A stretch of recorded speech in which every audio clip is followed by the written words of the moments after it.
All right. The reason for reaching out to you, I'm sure you know, is just the last 5 days. So, what you've covered the LSU football for 30 years. Jayden was an incredible Heisman Trophy winning player. I mean, I've talked so much about that team. If it had just a bad defense instead of a horrific defense, they probably would have been in the playoff and had a chance.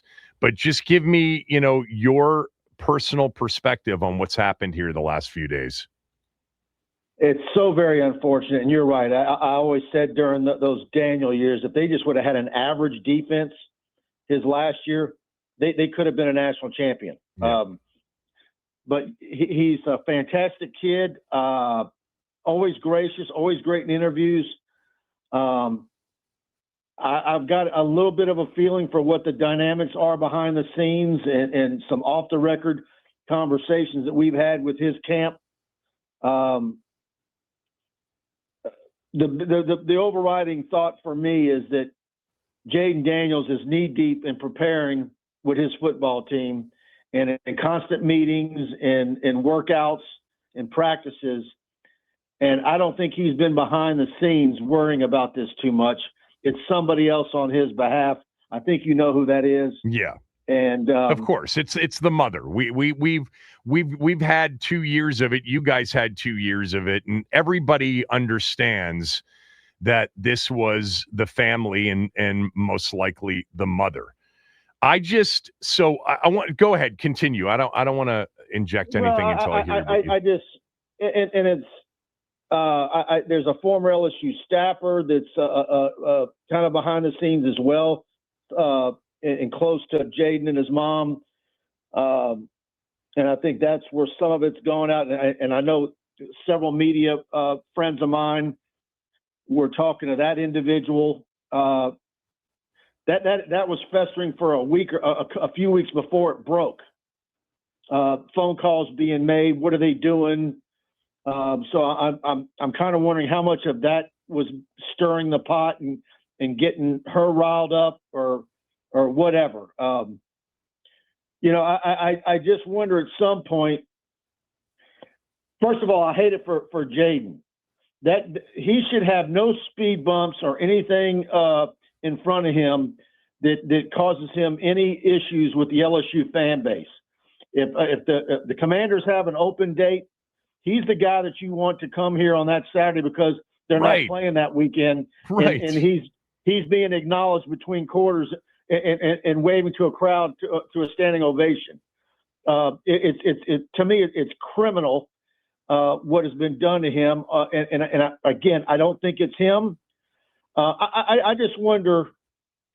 We're all raised differently. We all have different dynamics, whether you come from divorced parents or whatever. But at some point, he's got to be the adult. So at some point, you need to do the Michael Jackson thing and separate from the parent. Yeah.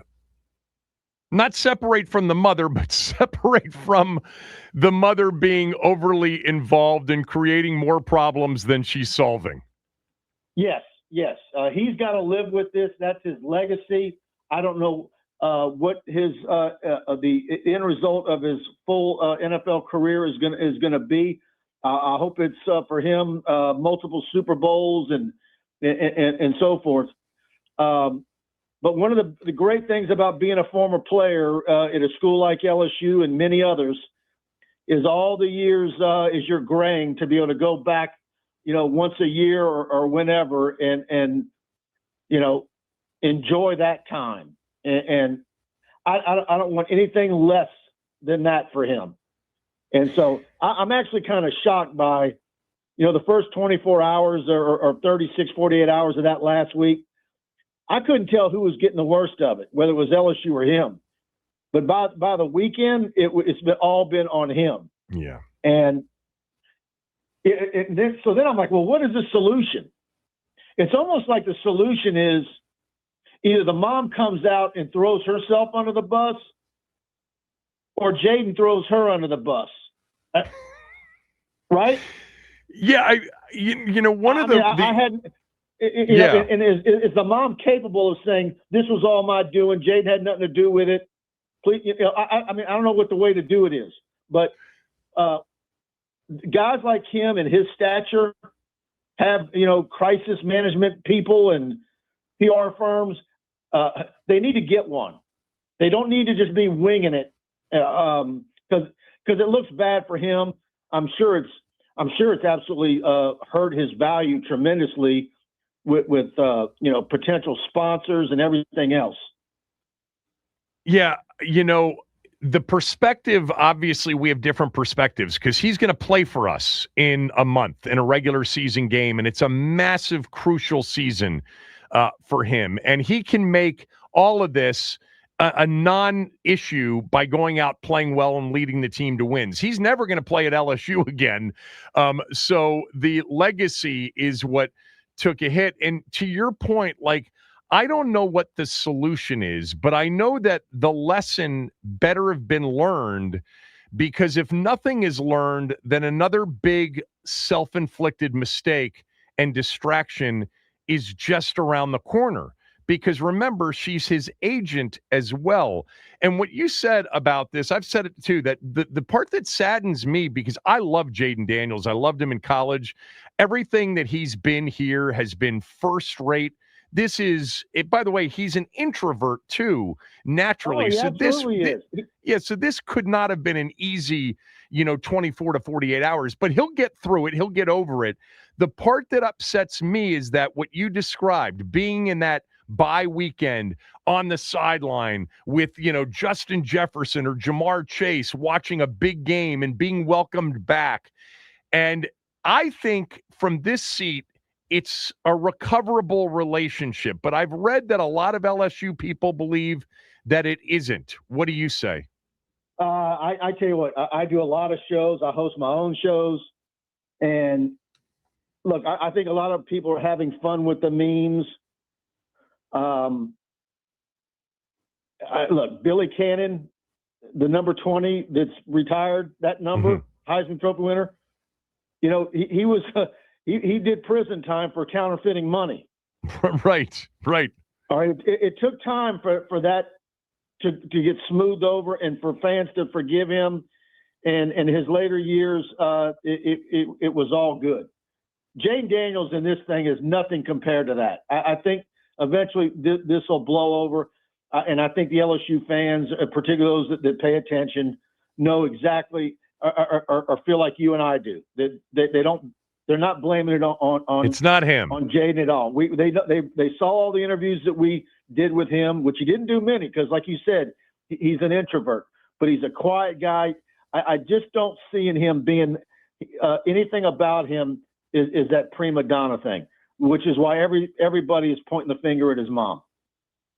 Yes. I mean, if you're paying attention, you understand that. But this thing went, so viral and so pop culture. And most of those people don't. And so their opinion is what their opinion is. But it really matters to me. I mean, here again, he's going to play. That's what we're focused in on, is him being focused in on a critical season. And he's going to play a game on September 13th that'll matter against the Eagles on the road. And if he plays well, it doesn't matter. But that LSU relationship, I hope, gets repaired. And again, it's about, is she and those around that situation, are they capable of understanding how much damage they did, and then reconciling that with a solution that is, maybe we need to take a major step back and let him be a professional football and an adult? And my question is the attorney that put the cease and desist letter together. Yeah. I mean, I would have loved to have been a fly on the wall during that meeting. Did that attorney try and say, "Are you sure you want to do this?" I mean, let's really talk about what the ramifications are for this, or what are the possible outcomes. I mean, did they really, work this from all angles and bring in other staffers from the inside the building and say, what could go wrong here? It's not hard to figure out what could go wrong, and it did. Yeah, I mean, this would have been the easiest with anybody that pays attention to this kind of thing to say, no, that's a terrible idea. and enumerate the reasons. I actually think, reaching out to ESPN and giving them the whole story was just as bad as the cease and desist letter. None of it was very bright, and hopefully they learn from it. But to your point, and I think a lot of our fans understand the same thing, this more likely than not wasn't him. He's focused on the season. He's focused on football. He is a gym rat. Everybody says that about him when it comes to football. And, he's just got to probably be the one that prevents anything like this happening again in the future. Yeah, and when does that happen? I mean, does he all of a sudden, when his NFL career's over, realize the trail of disasters that's there waiting for him to clean up once his playing days are over? And this is, kind of the mess that my mom has made for me along the way. Again, we're all brought up different. I know the way me and my friends would have reacted had our mom inserted herself in these types of things when we're in our mid-20s. And I think we would have been very nice because it is our mothers, but it would essentially would have been pound sand. Yeah, look, that's a dynamic I can't guess on. It's his mother, and by the way, she's bright, but she's been involved and overly involved going back to Arizona State, and it's led to negative outcomes when it's been that hyper over-controlling parent getting far too much involved, not as an agent, but as a parent. Everybody remembers the clip of him in a basketball game and her getting between him and the girl. Yeah. Yeah. I mean, it's all that. I mean, where does that kind of stuff end? Hopefully, does he finally snap at like 31 or 32, and then their relationship, at some point later in life, is there an animosity built up between the two of them because of the wreckage? Yeah, I don't know. I can tell you this. What's obviously apparent is she's enjoying the celebrity of it. And that's part of the problem too, combining the enjoyment of being a big part of the Netflix special. I mean, she's at camp. She's being mobbed for autographs and pictures. The mother of the quarterback is. Hopefully this was. Meanwhile, who is the quiet one? His father. Yeah. Do you even know his father's name? Don't have no idea. Exactly. Is that your point? Yes. Yeah. Right. And by the way, that tells me that that's probably who Jayden is most like. Right. Well, we can do psychological, family analyses on this show, but you've told me what's going on down there, and it really sounds like the LSU fan base at some point, they recognize that this isn't him. And by the way, we didn't even talk about the actual cease and desist and the number controversy. It certainly seems from afar, Mike, like most LSU fans are like, look, DJ Pickett's really good. He's wearing number 5. Yeah, and don't forget, there's also a dynamic here where LSU went, 70 years between Heisman Trophy winners, and then they got 2 of 3. Yeah. And don't discount how close him and Joe Burrow's Heisman trophies came about, and probably the Daniels camp always comparing, how much one is revered over the other, or however they want to perceive it, and spinning that conspiracy amongst themselves. I think there's a whole lot of that going on too. Well, there is, and I'm curious. Do you come down on the side of, let's just say DJ Pickett said, "I want number 9"? Would they have given him number 9? Would Brian Kelly have committed to that? I bring it up I've been brought it up in the last few weeks several times. Bryce Underwood, Michigan quarterback, was committed to LSU for almost 2 years, and he was a 5-star quarterback, number 1 quarterback in that high school class. And let's say he had worn the number 9 since elementary school. I bet you Joe Burrow would have gotten a phone call and said, "Man, go ahead and wear number 9." Right. I guarantee. I know that's how it would have been handled. Yeah. Or maybe Bryce Underwood would have said, "You know what? I've worn 9 forever. Maybe I don't want to wear 9 at LSU." And who knows what the dynamic would be, but I just don't see Joe Burrow concerning himself with that. I honestly don't.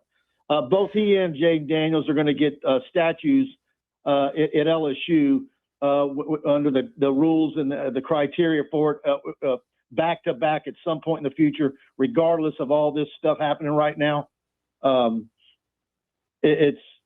again, it kind of, the story really died down here. I mean, we lost the beloved Skip Bertman on Friday, and football season is full speed ahead.